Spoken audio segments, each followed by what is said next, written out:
Okay, hi guys, and welcome to the show. And today I'm finally reviewing my little vintage Omega from the 1950s. If you guys recall, I did the unboxing several weeks ago. It's actually been delayed because I had to get the crystal replaced. Unfortunately, I had an accident and I damaged the acrylic crystal. Anyway, it's back and I'm really glad it is.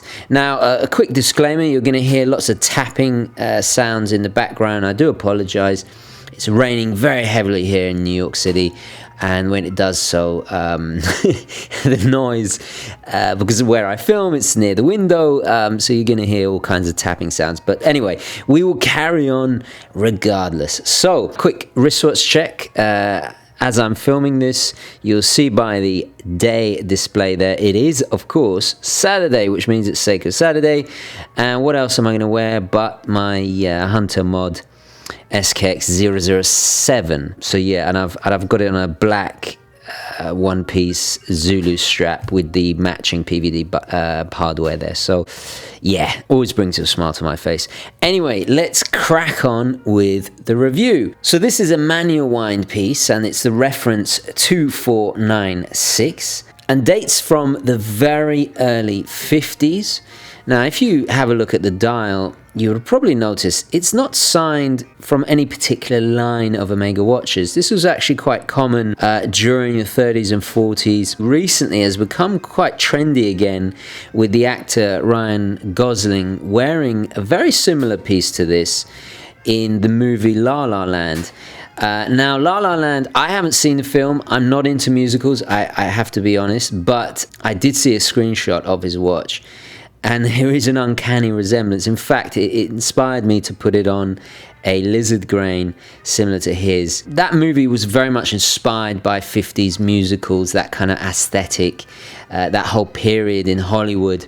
You can tell by the use of colors. I haven't seen the film, but I have seen the trailer, and you can see by the use of colors, the sartorial choices, and actually the watch that he wears in that movie is very fitting for that period. And what is wonderful about this particular piece and is that dial, that unmistakably patina dial. It looks like marble. It makes the watch so unique. It's got a character all of its own. And this is why this is actually a repeat purchase from Kenny from Triad Vintage Watches. If you guys remember, I bought my Seamaster, my 70s Seamaster from him, and I was just so happy with it that I kind of kept tabs on other watches that he's selling. I'll leave a link in the description. He has a fantastic eBay store. When I saw this, I just fell in love with that dial. I also love the crosshair on that dial as well. Now, let's go over the basic specifications. It is, of course, completely stainless steel with a high polish on the crown, the bezel, various beveled edges, and then a brushed finish on the side there. We have drilled lug holes. We have a beautiful domed crystal there. Just look at the way it distorts when you angle it. It's gorgeous.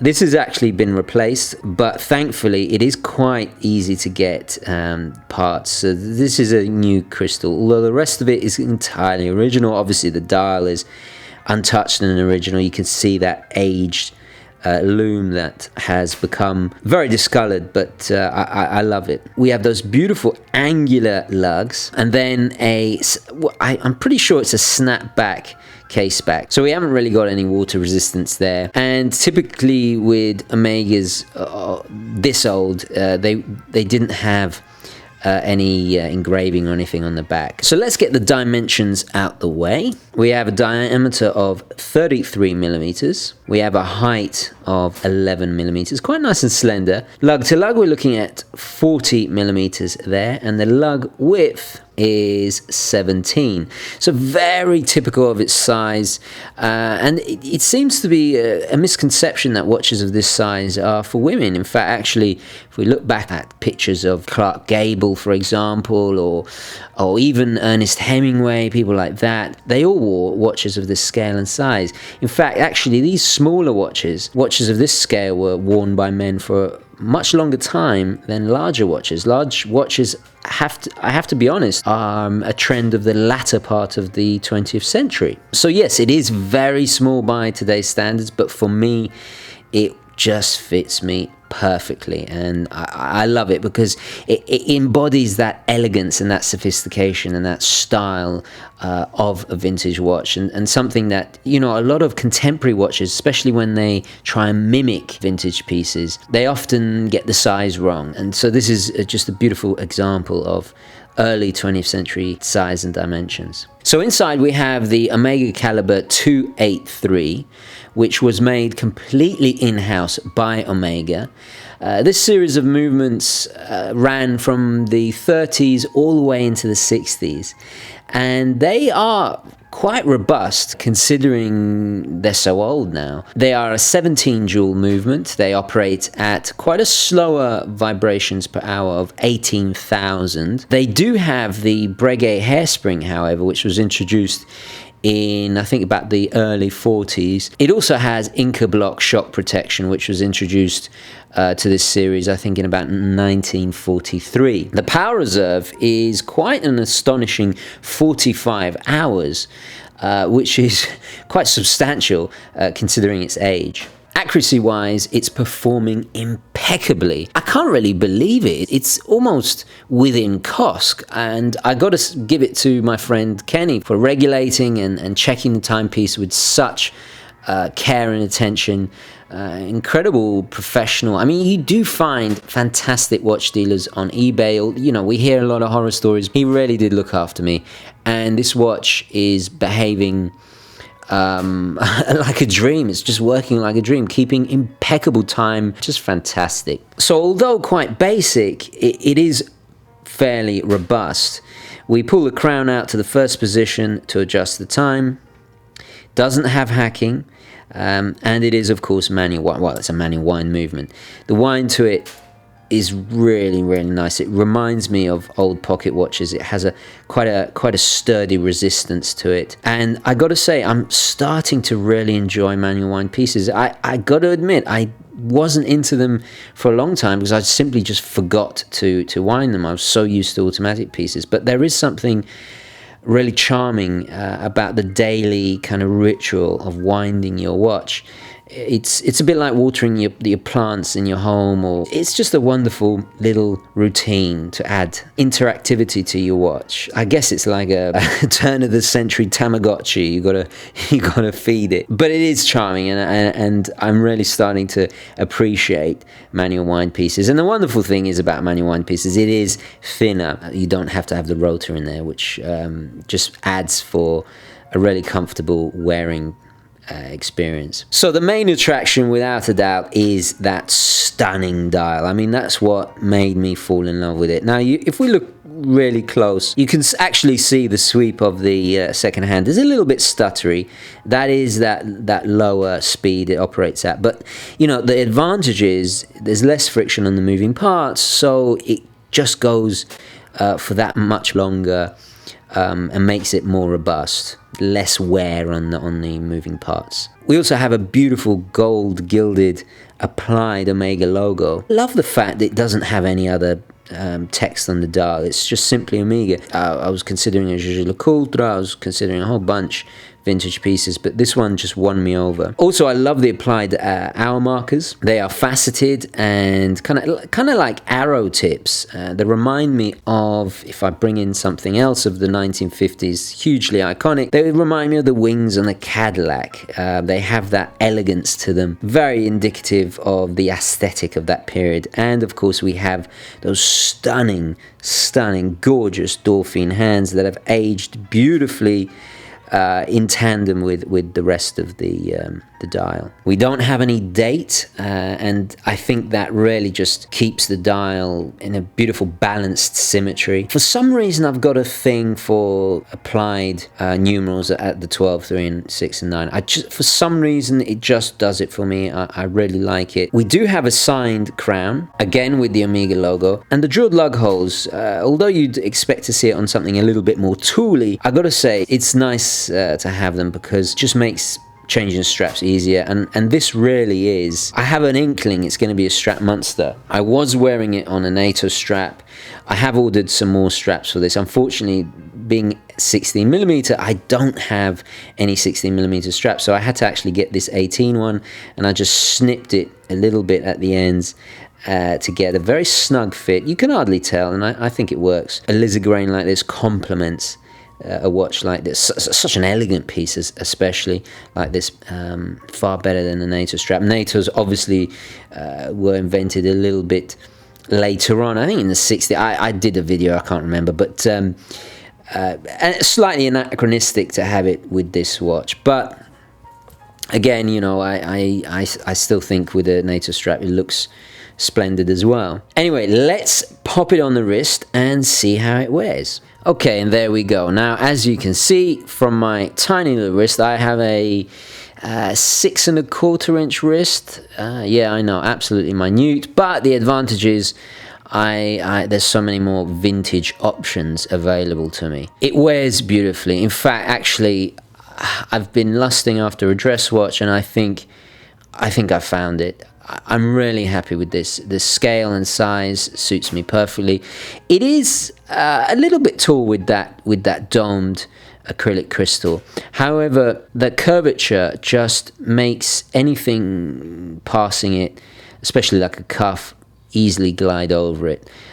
So it's a wonderful fit. Also, the way it's positioned, the way the lugs actually angle downwards, make the watch sit very comfortably. Really does hug the wrist. Sorry to use that cliche again and again, but it really does. Weight-wise, we're looking at 41 grams, which is it's like the weight of a G-Shock. I mean, you just don't even notice you have it on. So let's discuss its pros and cons. So the positives, well, undoubtedly it's full of character, style, pizzazz. It really does encompass all the elegance of its age. Also, I think it's amazing to think that it's an in-house movement.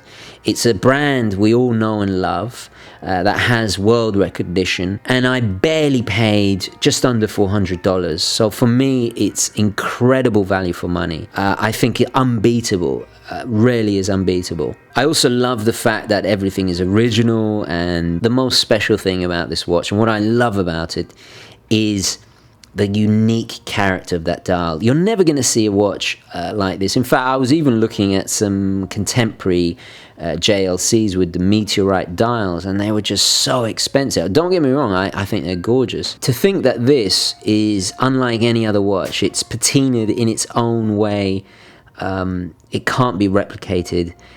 I just think it's wonderful. I also love the balance and the layout. I think it's flawless. However, there are some negatives. I think you have to be extremely careful when buying vintage. There is a lot of Frankenstein watches out there with vintage pieces. I mean, this is from the 50s. It's old, you know, so there is a little bit of over polishing.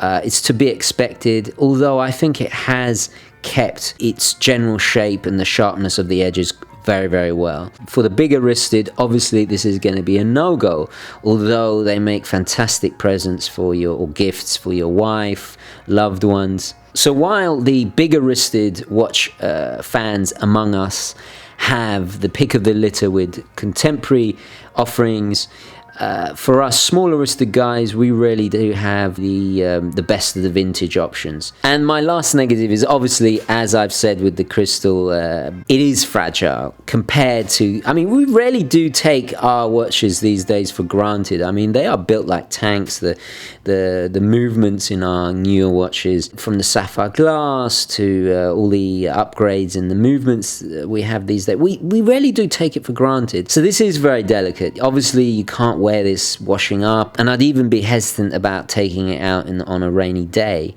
although I'm going to probably wear it as a dress watch, so for that purpose, absolutely fine. You know, I'm not going to be walking Ernie with wearing a watch like this, for example, or washing a car or mowing a lawn. As a dress watch, it's not really a massive negative, but its uniqueness and its value for money, and the fact that I paid just under $400, pure class. It's one of the most dazzling, ravishing, gorgeous dials I've ever seen. Just imagine the stories this watch could tell, the things it's seen.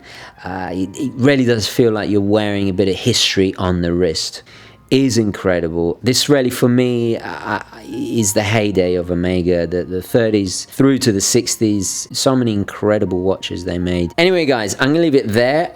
Just a very quick, laid back review. Let me know your thoughts, queries, and questions. I'll also include a link to my good friend Kenny at Triad Vintage Watches. Don't let the name scare you off. He is absolutely fantastic. When I had the issue with the crystal, he looked after me. But do be wary of buying vintage. I'll leave also a card and a link in the description of 10 questions you must ask if you're buying a watch on eBay, so you are a little bit better informed and protected. If you're new to this, I'm still learning all the time. Please don't forget to add your thoughts, queries, questions, opinions, all the rest of it in the comments below. Thank you very much for watching. Please don't forget to like this video if you enjoyed it and found it useful, and I will catch you in the next one. Okay, ciao.